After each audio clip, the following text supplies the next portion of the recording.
The following is a presentation of the Black Hollywood Live Network, the first online broadcast network dedicated to African American entertainment. Hollywood Redefined. From Los Angeles, California, presented by Maria Menounos and streaming live thanks to Akamai Technologies, this is Black Hollywood Live, Black Sports Weekly, featuring weekly in-depth interviews with some of today's most talked about athletes. Black Hollywood Live, Hollywood Redefined. You're listening to Black Hollywood Live. And now, the host of Black Hollywood Live, Black Sports Weekly.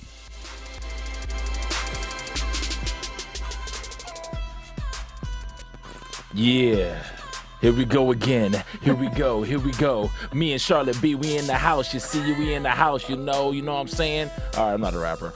Good afternoon, good morning, good evening, sports fans, and welcome to another fine week of Sports Weekly here on BHL. I'm your host, Thaddeus Massey, and joining me today is... I'm Charlotte Broadbent. What's up, everyone? Ooh, the music cut out just as I said my name. That was nice. Boom. Alexis is the bomb up in there. Kevin John and Jackie Powell could not be with us here this week, but we're eagerly awaiting their return for all you fans of Kevin John and Jackie Powell. So what's going on in the world of sports? Tiger Woods is having He's playing. Yeah, he's playing. He's having a go of it, though. I mean, hoping these injuries don't resurface. His back... It's been an issue for him. So, we have to see what the deal's going to be. Hopefully, you won't have to pull. I think he's going to be okay. I think he just needs to pull up his big boy pants. Big boy pants. His big girl panties. I thought you were going to say big girl panties. I was about to. And I think he just needs to play. I mean, no matter what the outcome, I think he needs to finish the tournament because there was speculation last time that he wasn't playing too well, so that's why he pulled out. Right. So I think he just needs to play, just get a tournament under his belt. I mean, he's picked a good comeback, quote unquote, tournament to play. Obviously, the PGA Tour. Yeah. And I think he just needs to get out there and do what he does. I mean, they're saying that even though he's going to go ahead and compete, they're saying he can't win. So. He's kind of, I guess, placed himself in a position where he can still pull out if he needs to. Right. And he's just, I don't know, he's been hampered with these injuries. And a lot of people are saying that they speculate that, or not speculate, but they're saying that they feel like when he was having those personal problems, that's when a lot of these other things started happening to him. Like right. Just the injuries. And I don't know if people think that, it's directly related, just affected his game. And he hasn't he's done well. He hasn't been the same since. He hasn't been the same since. No, and I mean, it's got to affect him. He let his guard down. He let pretty much the entire country into his personal life. Right. Not really used to that. Athletes aren't really used to the public being involved in their lives. When something like this so personal comes out, right. It's going to take its toll. I'm sure he wasn't. I would like to think that he was very upset, heartbroken about everything coming out, not just in his actions. Yeah. I don't know how upset he was because he did it. Right. But I would hope there is some remorse, and the fact that he let his guard down, his defenses were down, led to potentially the fact of getting injured because that's when his body was most vulnerable. Yeah, and then being a very focused and focused individual, focused athlete in such a conservative sport. I mean, golf is obviously just a sport that's always traditionally been conservative, of a conservative background, and actually used to be very discriminatory towards ethnicities to even participate and go to country clubs or whatever just to get on the green and actually compete and like fine-tune your game, like something that you just weren't allowed to do. So it's something where it's very focused. You have to be very focused and very technical.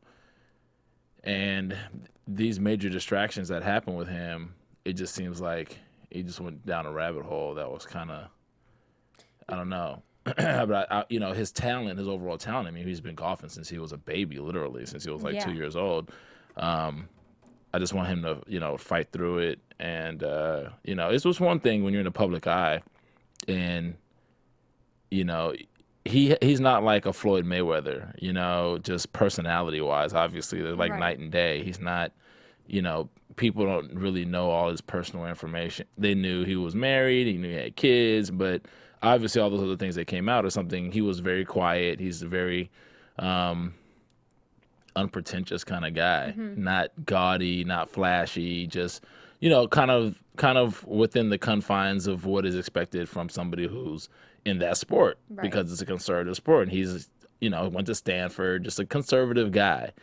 And the things that came out were kind of like he was like a rapper or something. Like he had all these girls and blah, blah, blah. Yeah, it didn't fit the persona that he was supposed to be. Right. And, that shook a lot of things. And I'm just, I know just as an athlete how these things can affect you physically if your head is not in the game. Yeah. If your head is not there.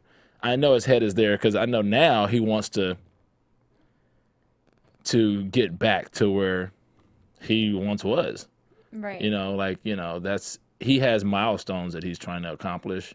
I don't even know if he wants to get back to where he used to be, but I think it's those milestones, Definitely.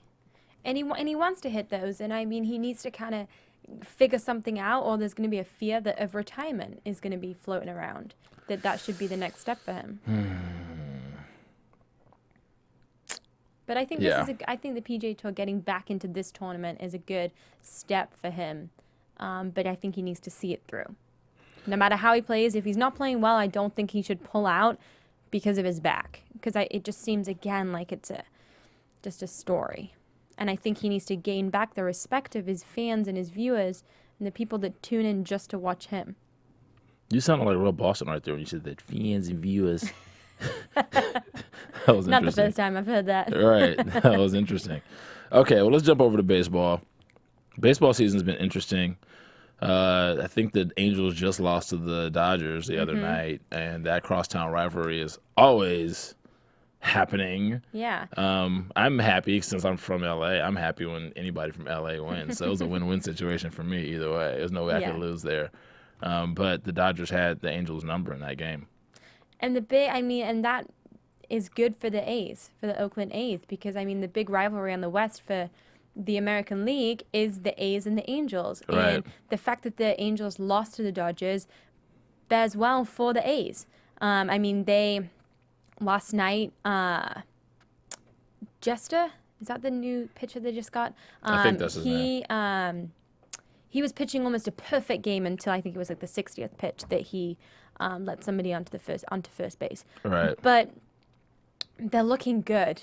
I think the A's are probably looking. Well, I said this last week. I think are looking one of the best teams that they could potentially win, but they just have to keep it together. But the fact that the Angels lost the Dodgers, I think, bodes well for them. Right. Well, the Angels are trailing Oakland by 3 games. Right. And I think which is not a lot. So it's not a lot at all, and it's the end of next week that the Angels are in Oakland playing the A's. Right. So that's a big series for them. And the Dodgers are up 3.5 games to San Francisco. Right. In the West, Milwaukee is up 1 game to St. Louis, with Pittsburgh a game and a half behind. It's all. To say that there's so many games in baseball season, a lot. Over 100. Yeah. To say there's that many games, the fact that all the teams seem to be pretty much 3 games, three wins, like that difference between them, just shows how good all of these teams are. Well, the shocking thing is that Baltimore is almost half a dozen games up on the New York Yankees in the American League East. That is, that right there is shocking. Yeah. I don't know what's going on with the Yankees right Seriously, now. You have one of the greatest players of all time. You have Jeter. What is going on? I don't know. Maybe it's because Jeter is getting ready to retire. Yeah. This is his last season, but you'd think he would want to go out with a bang. And that's what he would be leading his team towards. Yeah, his team has something to play for. This guy has contributed so much to the game of baseball together, not just... They had this commercial recently. I don't know if you've seen it. It's a Nike commercial where everybody that is kind of New York or affiliated with New York, kind of, sort of. Even Michael Jordan was in the commercial. They're tipping Amazing tipping commercial. tipping their hats to him. It was incredible. Yeah. I mean, the fact that there were that many. I mean, that commercial showed so many different people of so many different age groups. Yeah. And it's a phenomenal commercial Yeah, it for Jordans. Yeah. I mean, and everyone should check it out because it was really even the jump man, as they call it. It was crazy. Yeah, I mean, I'm like, wow, this is a great tribute to this guy who's done so much for the sport. I mean, Jeter's gonna go down in history as like a Mickey Mantle, Cal Ripken, like those guys that were just epic at that time. For the sport. Derek Jeter is definitely up there. You know, it's a Hall of Fame guy. I don't even know what to say. I mean, it speaks for itself. Yeah, you know, so tip my hat to Derek Jeter like they do in the commercial. But it's always an exciting time for baseball because it kind of gets the first part over with, and it's about the second half pretty much for baseball of the season because.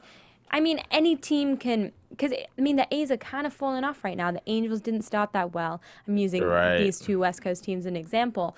But if the A's don't pick it back up, the Angels are going to take over. So it's all about, I don't necessarily think it's strategy, but it's a long season. You have to, work the whole way through. Yeah, you have to have a little stamina because. A little? A lot. You have to have a little stamina. You know, you have to have a lot of stamina.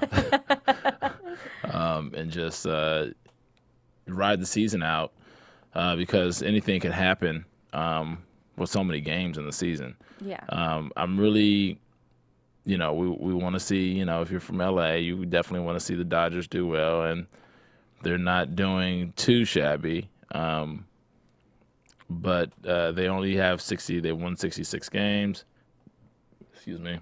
And the Angels have won 67. So Oakland is up at 70 games right now. They're kind of killing everybody.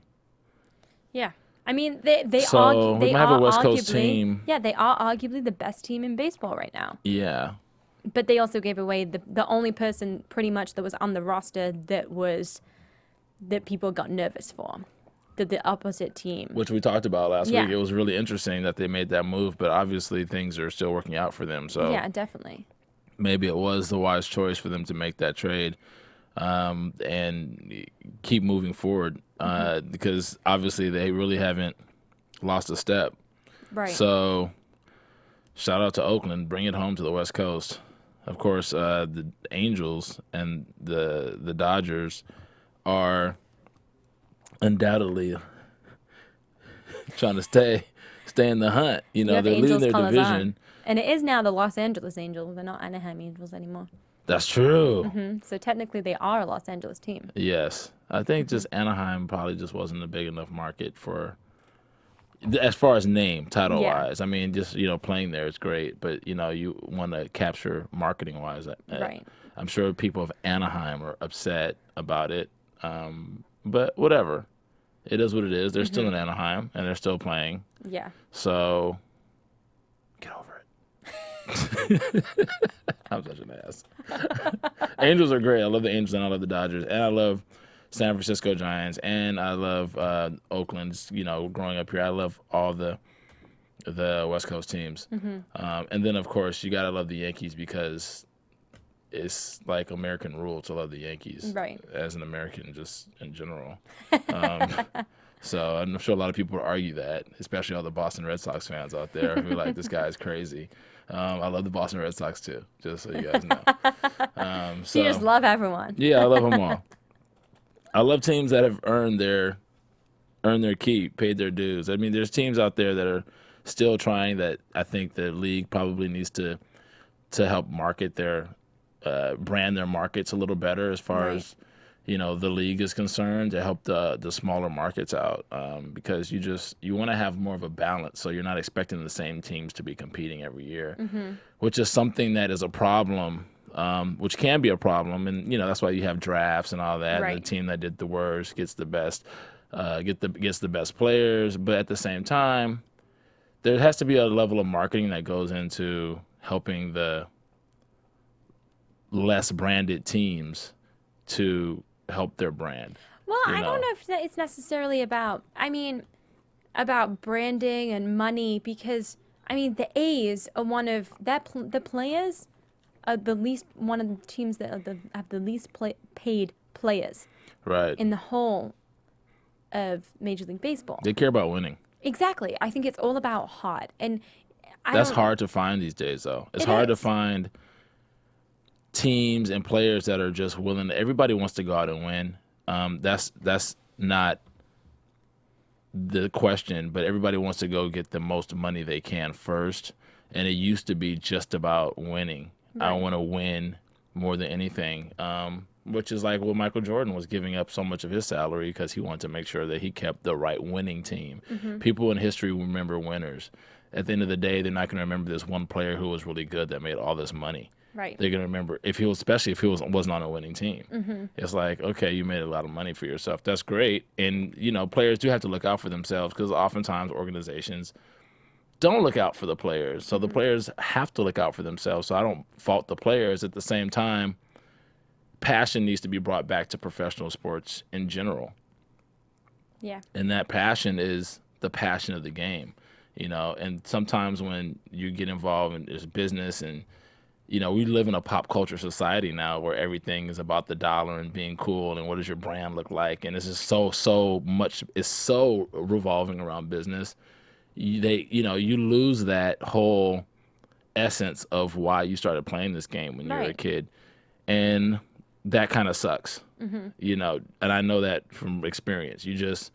It's kind of like, okay, with negotiations and blah, blah, blah. Even when you get to college, it's like business. You feel it, though. It's not like you don't know it at Pop Warner, when you're a kid. But when you get there and you get to that higher level, there's so much at stake that you feel it. Mm-hmm. And it becomes this really political and all this BS goes on. Exactly. And that's what I said last week. It's always just a business move. When people get traded in and out, it's just business. Right. And as much as it sucks to say that, but that's the reality of the trading system and the sporting systems now. It's a business. I think that's one of the reasons why the Clippers are doing so well, because these guys enjoy playing with each other. Right. And that's what helped elevate this team from obscurity to where they are now, is because you have a group of guys who are enjoying playing together. Mm-hmm. And when you have that brings back the passion of the sport. So I think it's important when front offices, when they're doing their recruiting or whatever, they get guys together that have some kind of chemistry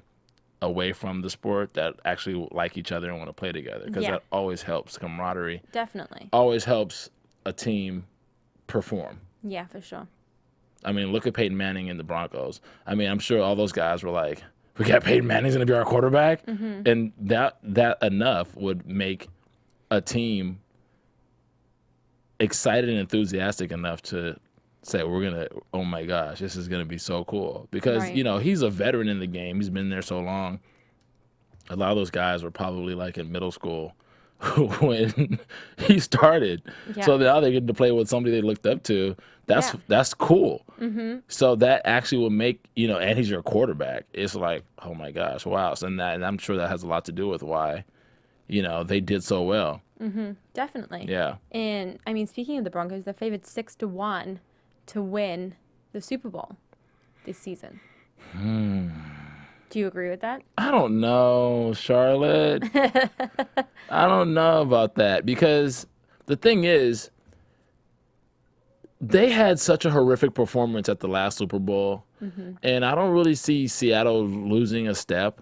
And then you had, well, the 49ers, everybody's kind of like, whoa, the 49ers. I know 49ers fans don't want to hear that, but just prediction-wise, I'm not so sure. The 49ers are predicted to go 12-4, but they're saying that even though they might have a good record, they just have some distractions that might not be able to keep them tight enough for the playoffs, because everybody's game goes up. The game gets way faster and way more physical. In the playoffs, it's just there's way more at stake. So I'm hoping that the 49ers can rise to the occasion and they don't have a fake 12-4 season as the predictions, are kind of one of the predictions is that they're going to have a bumpy playoff, and it won't matter that they have a 12-4 season. Right. But we'll see what happens with those guys. I mean, Kaepernick, and there were some things that happened off season, whatever, blah blah blah. But I know these guys in Denver are going to play hard for Peyton, and I know Peyton definitely cannot go out on the note that he went out on in the Super Bowl last season. Right. So, and is this potentially his last season? Potentially. Yeah. And also the Patriots. I mean, Tom Brady's running out of time too. Their predictions are to go well too, to do well this season coming up. They've been predicted to go 11-5. And that's obviously a good enough record to put them in the playoffs to contend. And you have a leader who's proven, who's a future Hall of Famer to lead that team, in Tom Brady. Right. So, yeah, we'll see. I think it's pretty wide open right now, but I think the Broncos, the Patriots, I think there's a few that's going to be. I think the Seahawks are still going to be up there. Well, they also have a preseason prediction for the Indianapolis Colts going 12-4 as well, and doing well because they've been replaced by Peyton Manning has been replaced by Andrew Luck, who is supposed to be like the next Peyton Manning. Right. And I think their season opener is the opening at Denver is Peyton Manning versus Andrew Luck. Well, that'll be a good game. Right. It says it isn't ideal for the Colts, especially since the Broncos are coming off an embarrassing Super Bowl loss. I think the Broncos are going to have more to prove. They have a lot to prove this season, and I think they're going to fire back. Yeah, most definitely. Yeah. And they're playing in Denver. I think in general, they're going to fire back this whole season. You think so? Yeah. That was just a horrible showing this past year. It was. I mean, it was so bad. People were like, "Oh, they're paying. There's some players that are paid." So let me pay to do horribly, pay to put point shaving is horrible. But no, I don't think that happened, but they just didn't perform very well. Right. So I'm gonna run through for the fans out there, I'm gonna run through the NFL predictions via ESPN here. Let's start off with 8-8 pre-prediction for the Dallas Cowboys, 8-8, which a lot of Dallas Cowboy fans, Tony Romo and all that, all those, Tony Romo hysteria, talks, shenanigans, whatever's going to happen with that situation. So that's kind of up in the air. It'll probably end up being a wild card. Again, 9-7 New York Giants, 9-7 Philadelphia Eagles, 7-9 Washington Redskins. That's the NFC East, guys. Next we have for preseason prediction NFC West, Arizona Cardinals, 12-4. So that's proving to be it's going to be a little bit of a fight for the San Francisco 49ers if that's the case. 12-4 San Francisco 49ers, we said already. 8-8 St. Louis Rams, which is where Michael Sam went. Right. Michael Sam he's obviously going to be under a microscope, and I hope that he's allowed to contribute and bring a lot of his his skills to the game, because the kid can play. Yeah. He's a really good athlete, and he has a lot of instincts. He may not have performed well at the combine, but the combine is not winning you a Super Bowl ring, or it's not winning you a playoff game. The combine is just a test, to filter players and how they're going to fall. At the end of the day, you want somebody who's going to get on the field and win you games. A lot of the greatest legends, you could have put them out there to run 40s and all this stuff. Walter Payton or Larry Zonka or somebody like that. Those guys weren't going to perform well at a combine and give you great numbers, but they have intangibles that you take to the field, and that's where it counts, and that's what matters. Yeah. The actual performance. We've got the Seattle Seahawks going 12-4 as predicted. 12-4. Richard Sherman, the best player in all of football. He's the best. NFC North, we've got Chicago Bears going 10-6. Detroit Lions 8-8. It's not good for Reggie Bush and company, but that's the possibility of them jumping in the playoffs. Green Bay Packers 10-6. Minnesota Vikings 8-8 for the NFC South. We've got Atlanta Falcons 9-7, who actually the Atlanta Falcons are being featured for Hard Knocks right now. Yes. This season. It's so really you guys want to catch that out? Yeah, catch that. Check it out. It is interesting. So you guys want to see that before the season gets started. Start watching it. Carolina Panthers 8-8. New Orleans Saints 11-5. Tampa Bay Buccaneers 9-7. AFC East, Buffalo Bills 7-9. So they're predicted to have a losing season, unfortunately. Yikes. Miami Dolphins 8-8. New England Patriots 11-5. New York Jets 8-8. AFC West. We already talked about the Broncos 12-4. Kansas City Chiefs 8-8. The poor Oakland Raider fans 5-11. Ouch. They've actually got them having the worst season in the league, and it's disturbingly bad, the preseason predictions. So all the Oakland Raider fans and all the Oakland Raiders, this should be a trumpet call to perform, because this is not acceptable for the silver and black at all, a team that strives towards excellence. San Diego Chargers 10-6. AFC North, Baltimore Ravens 10-6. Cincinnati Bengals 10-6. The Browns, Cleveland Browns 6-10. They are predicted to have a horrible season as well, and maybe that's because of they don't know what's going to happen at the quarterback position because Manziel is there now, and they don't really know who's going to start and blah blah blah. They're going through a growth molding period right now with that because your quarterback kind of helps set the tone and the pace. Pittsburgh Steelers 10-6, AFC South. Houston Texans 8-8, Indianapolis Colts 12-4 with Andrew Luck. The Jaguars 7-9, Tennessee Titans 8-8. So those are the preseason predictions via ESPN. Don't get mad at me. That's for ESPN. If you don't like your preseason predictions, go send them a letter. But I think they're somewhat accurate, and a lot of these teams are going to have to step their game up. As far as the Baltimore Ravens are concerned, they're going into the season with the distraction because of this whole Ray Rice scenario, and he's been suspended for the first 2 games of the season. Yeah. So I don't know how that's going to affect them. Obviously, as a sports team, or not a sports team, but a football team, you want to establish the run to help set up the pass, and that's what's going to help you get help your offense control the game.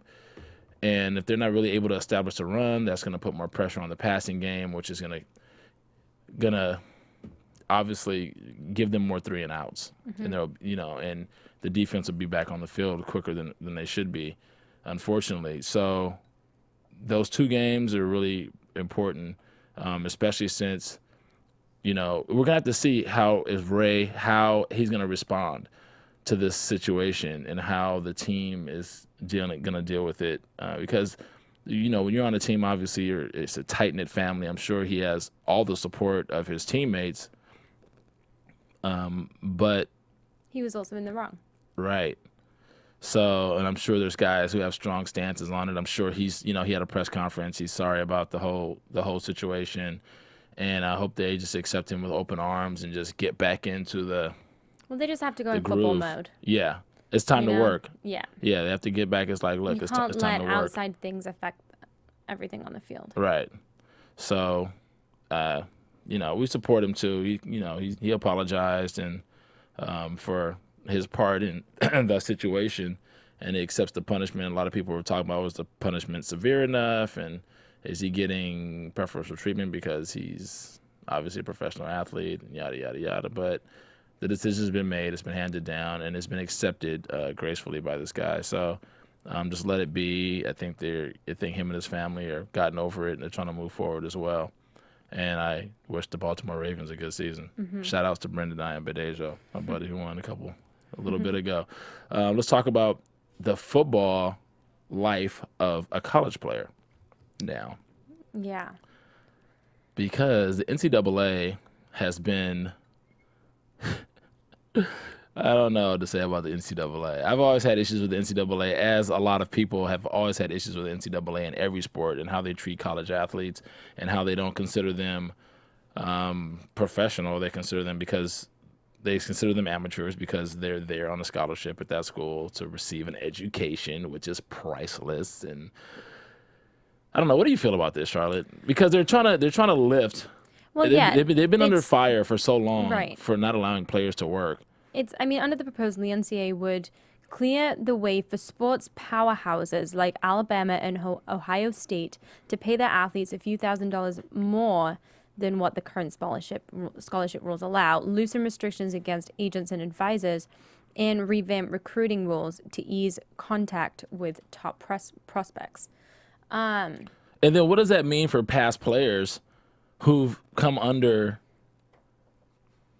who've come under scrutiny? Well, that's because you know what I mean? Like, but that's like any rule. When rules are put into play, there's always people that haven't been able to deal with it, that got caught up in the old system before. Right. So I think that just has to be. But do those players' names get exonerated or cleared for whatever they dealt with because there's been players in the past who have got a bag of groceries from an agent, like they didn't have enough food, and these guys like to eat. They're they're theoretically, future professional athletes. They have to feed themselves. Sometimes they don't have proper clothing or whatever it may be. It's not like they're getting millions of dollars in college before they go. But having been a collegiate athlete on scholarship, Yeah. the amount of money you get, you can live from. Like you can live. It's livable, especially when, I know the football players. They get housed and everything in the meal plan, and there's all of it. And a lot of athletes, you can either choose to be housed or you can do it on your own. Or you can choose to go on a food plan or not, or be on your own. Right. So I think maybe giving a couple $1,000s, because I know that, females, don't take this the wrong way, but females tend to be able to assign money better. Better, yeah. And They're better be able, at managing their funds. Exactly. Mm-hmm. And when you're at a certain level and you are excited and you want to spend and go out on a shopping spree and buy all these new shoes and Jordans and whatever. Right. But I think Which are $300 and some dollars a pop. Yeah, but do I think the couple $1,000s extra may help? Yeah, but I don't think that's really the issue here. I think it's more about being able to, some of the restrictions being lifted, being able to communicate with prospects for the future. I think that is something that will that will make collegiate athletes' lives easier. But I don't necessarily know if it's fair that it's only the top powerhouses.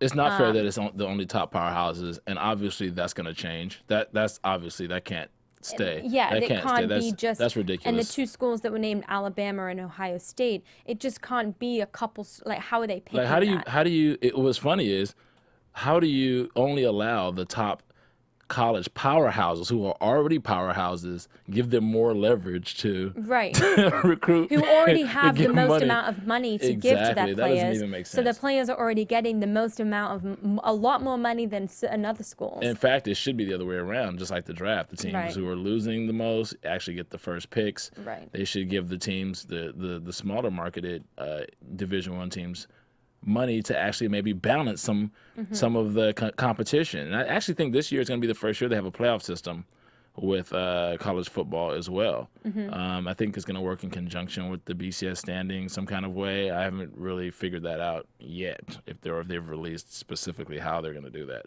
But it's going to be interesting to see how that goes down. But as far as the money is concerned, there's been a lot going on. I know Ed O'Bannon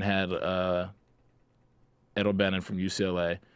He's the 1995 NCAA basketball champion. Actually was suing the NCAA for the use of his likeness after he's became a professional athlete, and they're making money and monetizing his image, and he's not able to capitalize on it. It's like, well, you don't own my image. I'm a person. I'm not in college anymore. There's a bunch of different reasons they had, which completely makes sense. It's like, okay, well, this is my image. You're using it. You're making money. I should be able to monetize or see a percentage of that. And he became the face of more like a class action suit where he was representing all the athletes that were getting represented in these video games. And to a certain degree, I think I think it started with professional sports, how professional sports stopped looking after players, and it was all about, well, who's this, and they just started treating them like slabs of meat. That tone just kind of trickled down, and now you have players that they don't care about winning team, they care about how much money they can get, and that trickles down to college athletes, because those college athletes are obviously looking towards the pros or whatever pro league from the sport that they compete in, and they want to be put in a position where it's like, look, well, business-wise, we know that we're bringing millions and millions of dollars to this team. You have TV contracts and merchandising contracts, and we're not making any of it. That doesn't make any sense. Right. You're saying that a college education monetarily is equal to the amount of dollars that we're bringing into this school? I don't think so. So they have a point. They have a point about that. And how they end up, saying, oh, we'll throw a couple of $1,000 extra into exactly, your... like a couple $1,000, is it really in the grand scheme of things? That's really not what they're asking for. When the players are bringing in so much money, a couple extra $1,000 is really not, yeah, it helps, but it's not really the primary idea that they had. Well, here's the thing.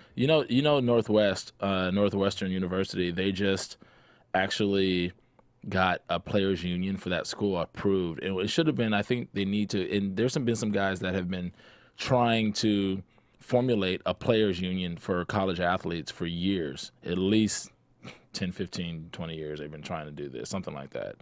And they need a rep. The college athletes need a rep for men's sports, women's sports, maybe, a men's college football rep, maybe somebody who reps each sport for the men's side and the women's side with the NCAA, because if there's all these contracts are coming into play, there needs to be, now you're looking at bargaining agreements and all this stuff. Obviously, it's not going to be on the scale of a professional athlete, but to a certain degree, isn't them getting the meal plan and everything else, them being compensated?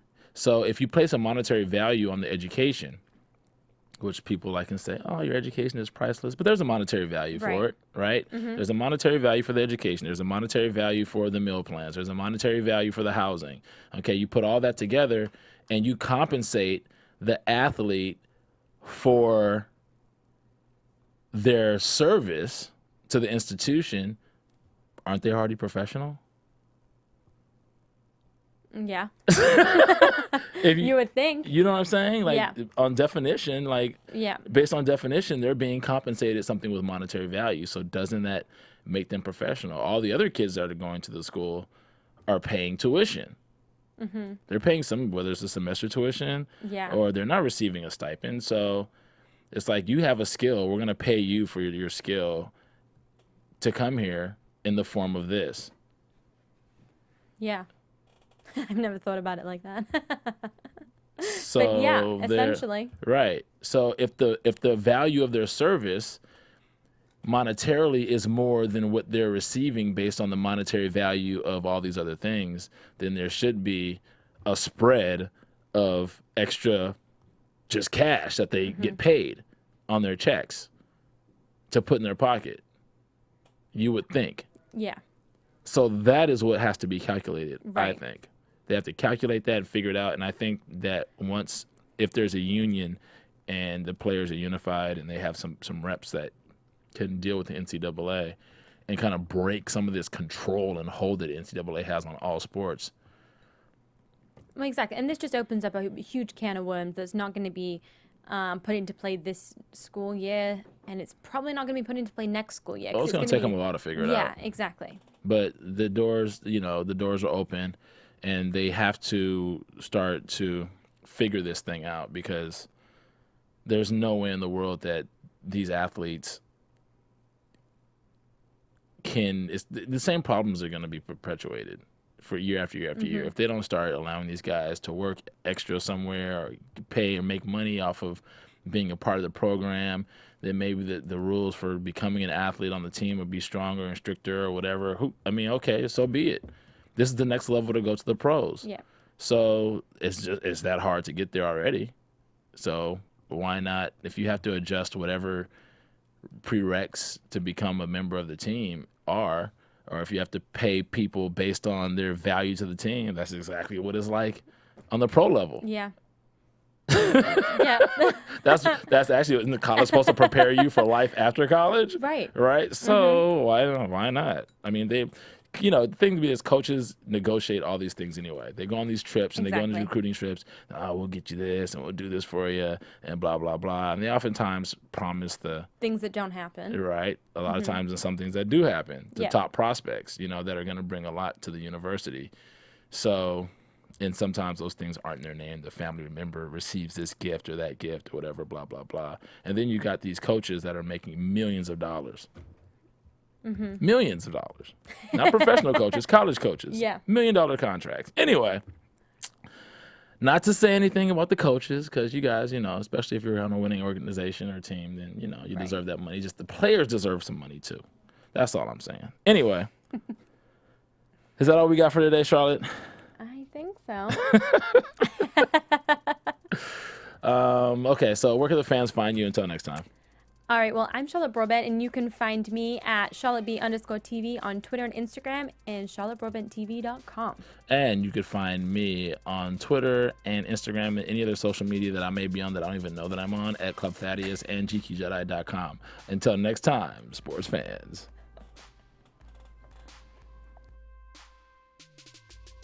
From producers Maria Menounos, Dario Kristen, Tiana Hobson, Kevin Undergaro, and the entire BHL crew, we would like to thank you for supporting Black Hollywood Live, the first online broadcast network dedicated to African American entertainment. For questions and comments, contact us at info@blackhollywoodlive.com. Like us on Facebook, tweet us, or Instagram us at BHL Online. And I'm your BHL announcer, Scipio.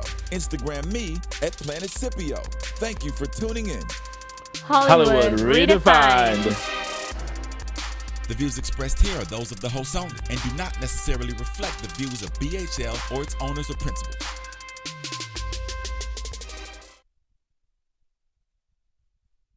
Thanks for watching Black Hollywood Live on YouTube. For more in-depth interviews and news, subscribe to our channel here, and be sure to share your opinion in the comment section below here.